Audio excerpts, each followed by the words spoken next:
తెలంగాణ రాష్ట్ర ప్రభుత్వం ప్రతిష్టాత్మకంగా చేపట్టిన ప్రజాపాలన ప్రగతి ప్రణాళిక కార్యక్రమంలో భాగంగా department of sports and youth services వారు ప్రధాన జిల్లా కేంద్రాలలో జాబ్ మేళాలు నిర్వహించనున్నారు. Digital employment exchange of Telangana DEET, Telangana academy for skill and knowledge TASK ప్రధానంగా సహకారాన్ని అందిస్తున్నాయి. Department of sports and youth services వాళ్ళు అందిస్తున్నటువంటి ఈ జాబ్ మేళాలో పాల్గొనడానికి పోస్టర్లో ఉన్నటువంటి ఈ క్యూఆర్ కోడ్ను స్కాన్ చేసి చాలా సులభంగా నమోదు చేసుకోవచ్చు. ఇక్కడ చివరిగా మనకు కనిపిస్తున్న జాబ్ మేళా ఐకాన్ ద్వారా మనము క్లిక్ చేసి మన డీటెయిల్స్ ఇక్కడ పొందుపరచాలి. ముందుగా మన మొబైల్ నంబర్ని ఎంటర్ చేసి వచ్చినటువంటి ఓటీపీని అందులో ఎంటర్ చేసినట్లయితే మనకు స్టెప్ 1లో మన యొక్క ప్రాథమిక సమాచారాన్ని ఇందులో పొందుపరచవలసి ఉంటుంది. దానికి ముందుగా మనము ఎక్కడ ఈ జాబ్ మేళా అటెండ్ కాదలుచుకున్నామో మన యొక్క అనేది ఇక్కడ ఆప్షన్ ఇవ్వవలసి ఉంటుంది.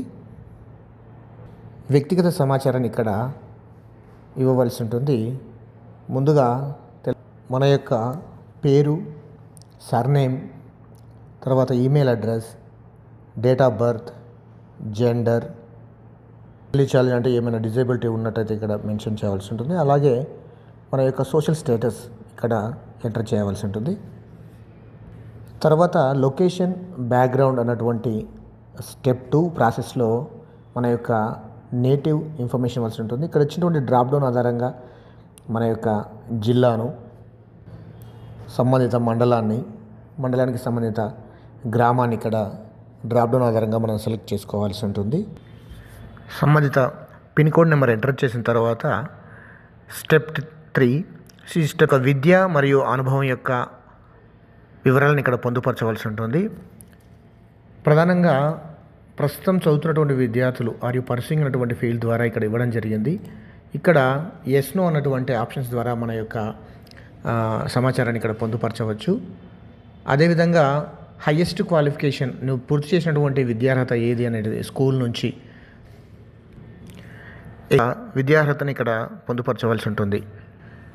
మీ యొక్క విద్యార్హతకు సంబంధించినటువంటి ఆ యొక్క డిగ్రీకి సంబంధించినటువంటి కోర్సుని ఇక్కడ ఎంటర్ చేయవలసి ఉంటుంది. తర్వాత ఎక్కడ మీ యొక్క ఎడ్యుకేషన్ కంప్లీట్ అయ్యిందో ఆ యొక్క కళాశాల పేరు ఇక్కడ పొందుపరచవలసి ఉంటుంది. ఇప్పుడు డిగ్రీ పూర్తయిందన్నటువంటి సంవత్సరాన్ని కూడా ఇక్కడ మీరు ఎంటర్ చేయవలసి ఉంటుంది. తర్వాత select your education level to get the job, అంటే నువ్వు ప్రస్తుతం ఏ విద్యార్హత ఆధారంగా ఈ యొక్క జాబ్ మేళాలో ఉద్యోగాన్ని కోరుతున్నటువంటి విషయాన్ని ఫీల్డ్ ద్వారా అడగడం జరిగింది. ఇక్కడ 10th నుంచి అన్ని పీజీ వరకు ఉన్నటువంటి అన్ని రకాల క్వాలిఫికేషన్స్ ఇక్కడ ఇవ్వడం జరిగింది. అనంతరం గతంలో చేసినటువంటి ఏదైనా ఎన్ని సంవత్సరాలు మీకు ఒక ఉద్యోగ అనుభవం ఉందో అది పొందుపరచవలసి ఉంటుంది. మన యొక్క రెజ్యూమే కూడా ఇక్కడ ఆప్షనల్ రూపంలో ఇక్కడ అప్లోడ్ చేయమని అడగడం జరిగింది. ఇక్కడ 5 MB వరకు ఉన్నటువంటి మన యొక్క రెజ్యూమేను డాక్యుమెంట్ రూపంలో కావచ్చు, PDF రూపంలో కావచ్చు ఉన్నట్లయితే ఇక్కడ మనం అప్లోడ్ చేయవచ్చు. తర్వాత చూపించినటువంటి ఒక చిన్న క్యాప్షన్ మనం యాక్సెప్ట్ చేయవలసి ఉంటుంది. ఆ తర్వాత సబ్మిట్ బటన్ ద్వారా మనము ఈ యొక్క 3 స్టేజ్లో ఉన్నటువంటి ఈ యొక్క రిజిస్ట్రేషన్ ప్రాసెస్ని మనము విజయవంతంగా పూర్తి చేసినట్లుగా మనకు ఇక్కడ ఒక క్యూఆర్ కోడ్తో కూడినటువంటి తర్వాత క్యాండిడేట్ ఐడి సంబంధించినటువంటి ఇన్ఫర్మేషన్ ఇక్కడ మనకు ఇమ్మీడియట్గా అందించడం జరుగుతుంది.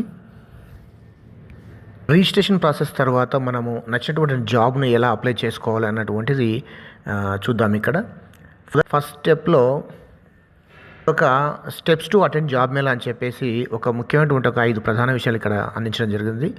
మన యొక్క ఎంట్రీ పాస్ ఏదైతే క్యూఆర్ కోడ్ చూపించామో ఇందాక అది డౌన్లోడ్ చేసుకోవాల్సి ఉంటుంది. తర్వాత ప్రిఫర్డ్ జాబ్స్ కూడాను మనము ప్రధానంగా 5 జాబ్స్ని ఒక అభ్యర్థి సెలెక్ట్ చేసుకోవచ్చు. తర్వాత సెలెక్ట్ అయిన తర్వాత మనం ఎంచుకున్నటువంటి డిస్ట్రిక్ట్ జాబ్ మేళా డేట్కి ముందు 24 గంటల వరకు, అంటే ఒకరోజు ముందు వరకు కూడాను మన యొక్క జాబ్ ప్రిఫరెన్సెస్ని మళ్ళీ ప్రధానంగా ఏవైతే మనకు 5 జాబ్స్ అప్లై చేసుకోవడానికి అవకాశం ఇచ్చారో వాటిని మనం మార్చుకునే అవకాశం ఉంది. ఎందుకంటే మనం ఏదైతే జాబ్స్ను అప్లై చేసుకున్నామో ఈ అప్లికేషన్ ద్వారా వాటికి మాత్రమే మనము ఇంటర్వ్యూ అటెండ్ చేయగలుగుతాము. కాబట్టి మనం జాబ్ ఫేర్ అటెండ్ అవుతున్నటువంటి ఆ రోజు తప్పకుండా మనం క్యారీ చేయాల్సినటువంటిది క్యూఆర్ కోడ్ ఎంట్రీ పాస్ ఏదైతే డిజిటల్లీ తప్పకుండా తీసుకొని రావాల్సి ఉంటుంది. ఎక్స్ప్లోర్ జాబ్స్ అన్నటువంటి ఈ ఫీల్డ్ ద్వారా మనకు శాలరీ బేస్డ్గా తర్వాత కొన్ని ఫిల్టర్స్ ఇవ్వడం జరిగింది. తర్వాత మనం అందించినటువంటి క్వాలిఫికేషన్ ఆధారంగా ఇక్కడ మనకు ప్రధానంగా కొన్ని జాబ్స్ ఇక్కడ మనకు కనిపిస్తున్నాయి.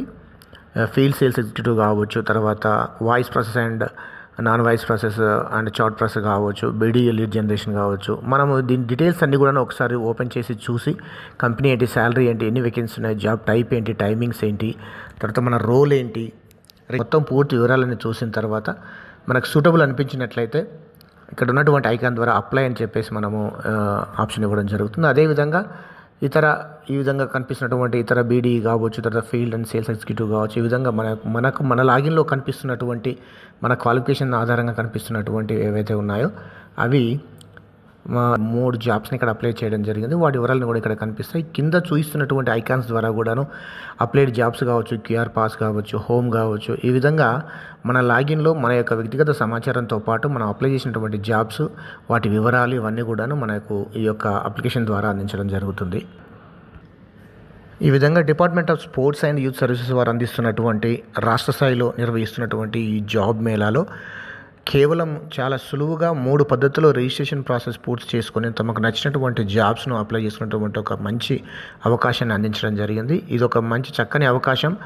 జిల్లా స్థాయిలో మన దగ్గరలో నిర్వహించబోయేటటువంటి ఈ యొక్క జాబ్ మేళాలో విజయవంతంగా పాల్గొని దానికంటే ముందుగా ఈ రిజిస్ట్రేషన్ ప్రాసెస్ను, అప్లికేషన్ ఆఫ్ జాబ్స్ ప్రక్రియను పూర్తి చేసుకొని మీకు నచ్చిన ఉద్యోగాన్ని సులభంగా పొందండి. ఇది ఒక మంచి సువర్ణ అవకాశం, సద్వినియోగం చేసుకోవాల్సిందిగా కోరుతూ ఈ జాబ్ మేళాల నిర్వహణ అనంతరం ప్రైవేట్ సెక్టార్లో ఎలాంటి ఉద్యోగానికైనా deed.telangana.gov.in అని టైప్ చేసి డీట్లో నమోదు చేసుకోండి.